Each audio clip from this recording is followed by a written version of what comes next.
Today's recipe is mac and cheese. So I'm bringing a pot of water to a boil and I am going to add the 1 3/4 cups of macaroni.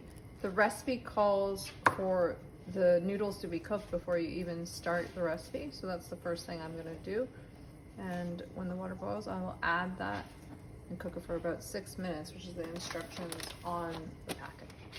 The pasta has boiled for the suggested 6 minutes, so I'm going to drain it in a colander in the sink.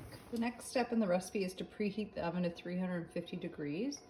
And then we're gonna add 3 tablespoons of butter into the bottom of a sauce pan. I'm using a large pot. And we're gonna melt that butter. I'm using medium heat, which is about a 5 on your element. The butter is melted, so now we're gonna add the 1/4 cup of flour and we're gonna stir it continuously for a minute. This is called making a roux, spelled R-O-U-X, and it's the first step in making a homemade cheese sauce. It's been 1 minute. I've continued to stir constantly. That's kept the flour from sticking to the bottom of the pan. You can tell that it's changed colors. It's gone to a golden color. Now we're going to add in 2 cups of milk, and we are going to do that slowly and gradually. And we're going to cook that for about 3 to 5 minutes. Continue to stir.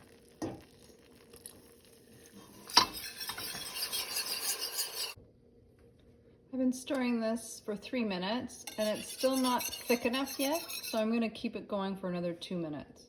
So a total of 5 minutes.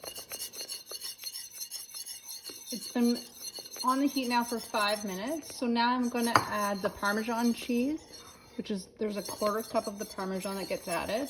And then I'm going to add a 1.5 cups of the cheddar, but I'm going to leave some, like at the 1/2 cup, for garnishing the mac and cheese. I'm going to stir this together for 1 minute and make sure that I keep stirring so it doesn't stick to the bottom.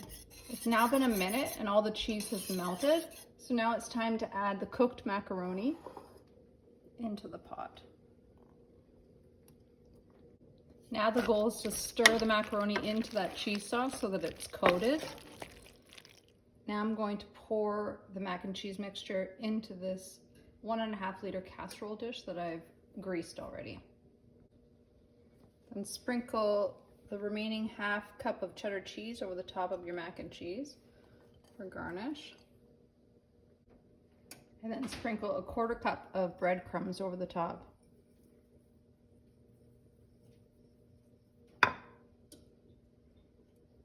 And now this goes in the oven for 20 minutes or until the topping is lightly browned. This is the mac and cheese after 20 minutes. I hope you enjoy yours.